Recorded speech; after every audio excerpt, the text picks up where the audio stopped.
Selamat pagi, salam sejahtera untuk kita semua. Di sini kami dari kelompok 4 dengan anggota saya Marica Marulina Nenggolan, NPM 191302409 dan juga rekan saya.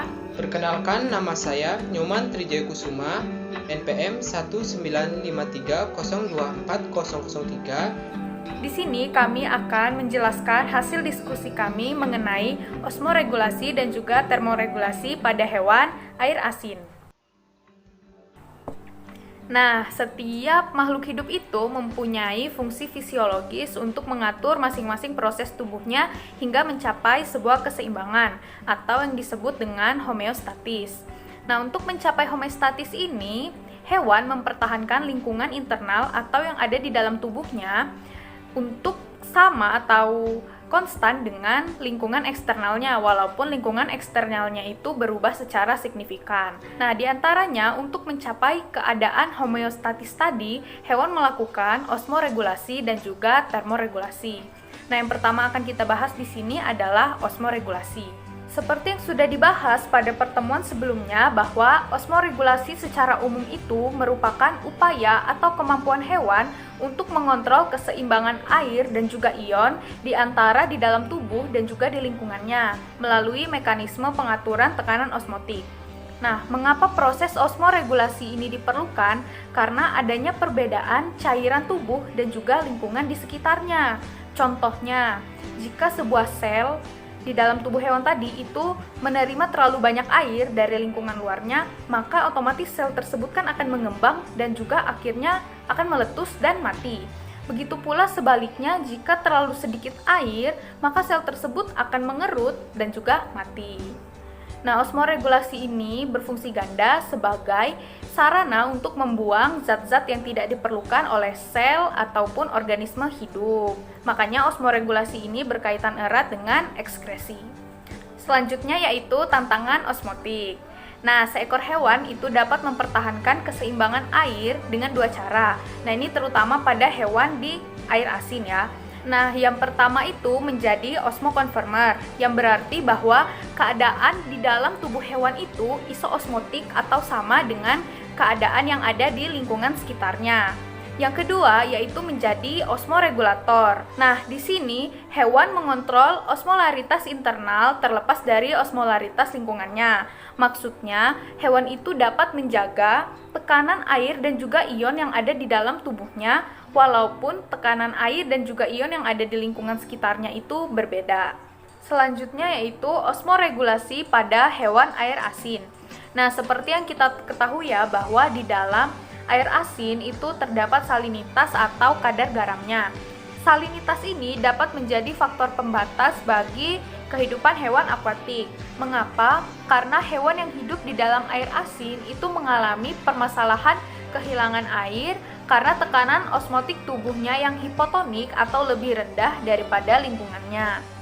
Nah, hal-hal tersebutlah yang menyebabkan organisme di dalam air asin tersebut harus melakukan mekanisme osmoregulasi di dalam tubuhnya sebagai upaya untuk menyeimbangkan tekanan osmotik di dalam dan juga di luar tubuhnya.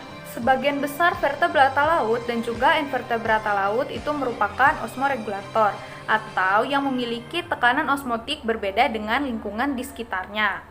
Bagi sebagian besar hewan ini, laut merupakan lingkungan yang sangat mendehidrasi. Nah, berikut ini merupakan organ yang berperan dalam osmoregulasi. Yang pertama yaitu ginjal, insang, kulit, dan juga membran mulut dengan berbagai cara. Selanjutnya ada regulasi osmotik pada hewan laut. Yang pertama yaitu invertebrata. Nah, invertebrata ini pada umumnya itu termasuk ke dalam kelompok osmokonformer atau yang memiliki osmolaritas atau jumlah konsentrasi semua zat terlarut itu sama dengan osmolaritas yang ada di dalam air laut. Oleh karena itu, invertebrata laut ini tidak mengalami tantangan besar dalam menyeimbangkan tekanan osmotiknya. Nah, oleh karena itu, invertebrata laut ini tidak mengalami tantangan yang besar dalam menyeimbangkan air di dalam maupun di luar tubuhnya. Baik, selanjutnya yaitu ada vertebrata laut. Vertebrata laut ini memiliki pola osmoregulasi tersendiri, yaitu dibagi menjadi dua kelompok utama, yaitu osmotik dan ionic conformer. serta osmotik dan ionik regulator.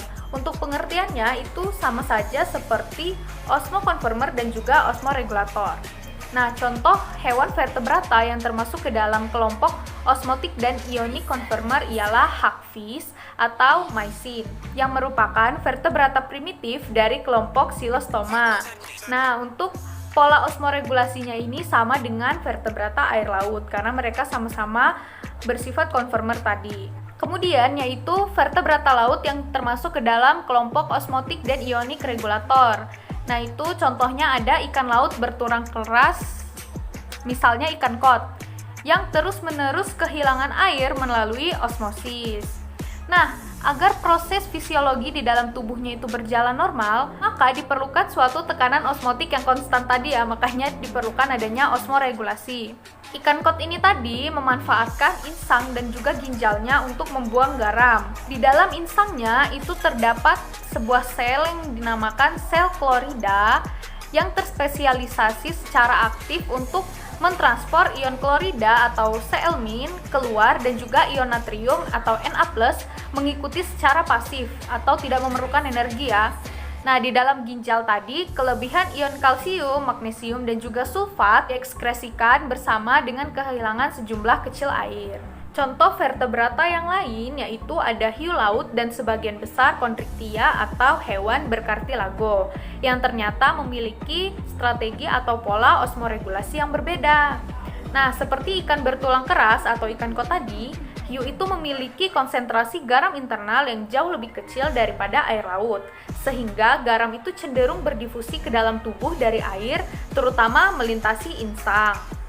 Akan tetapi, berbeda dengan ikan kod, hiu itu tidak hipoosmotik terhadap air laut.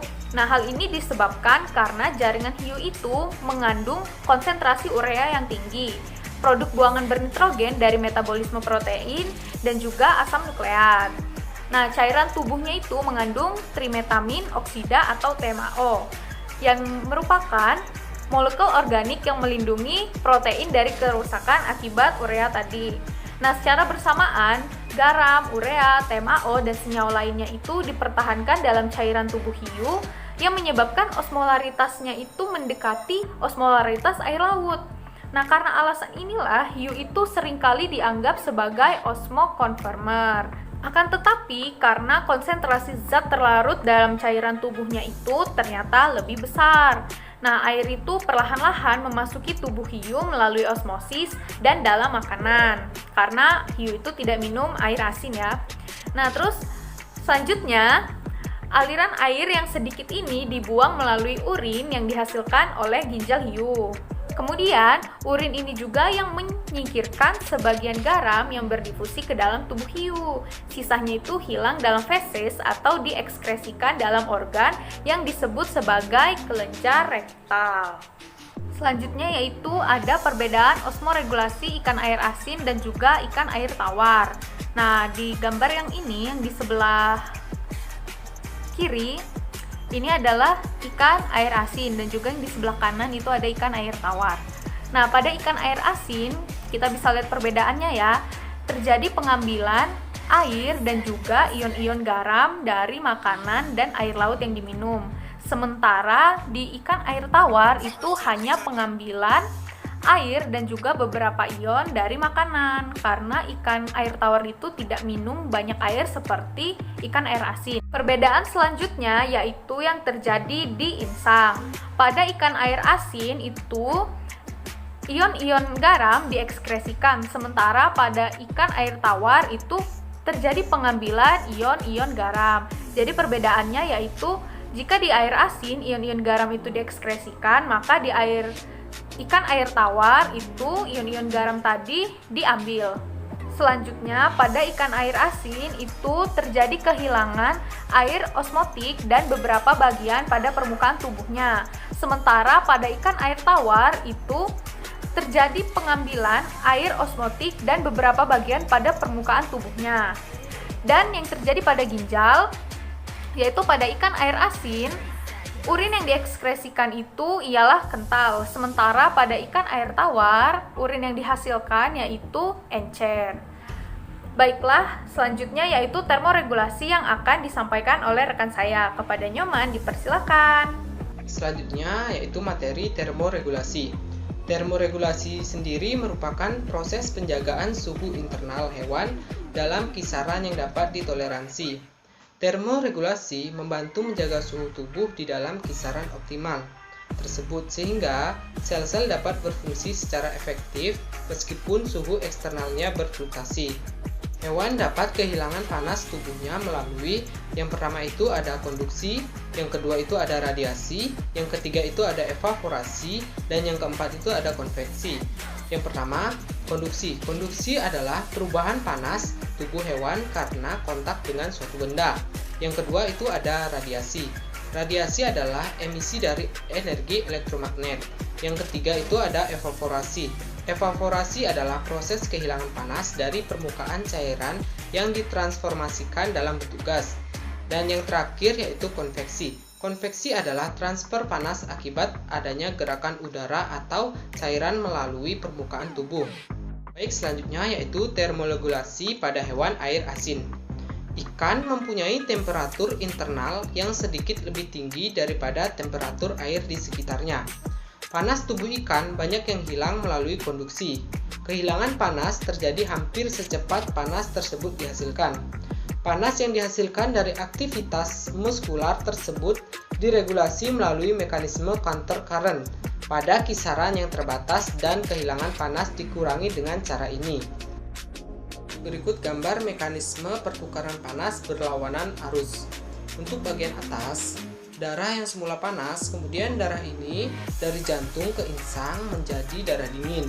Dan untuk yang bagian bawah, darah dingin, kemudian darah ini dari insang ke jantung menjadi darah panas. Berikut mekanisme termoregulasi pada ikan. Untuk keterangan gambar di atas, bagian A, air mengalir secara langsung dari insang ikan. Kemudian bagian B, filamen gil memiliki luas permukaan besar dan jaringannya tipis.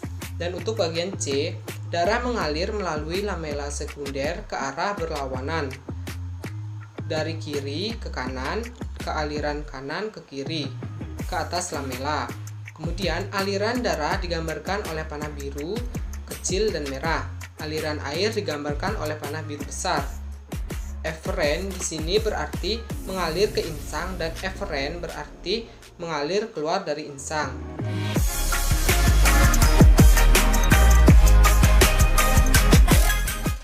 Sekian pemaparan materi yang dapat kami sampaikan. Semoga dapat bermanfaat. Kami akhiri. Wassalamualaikum warahmatullahi wabarakatuh. Terima kasih.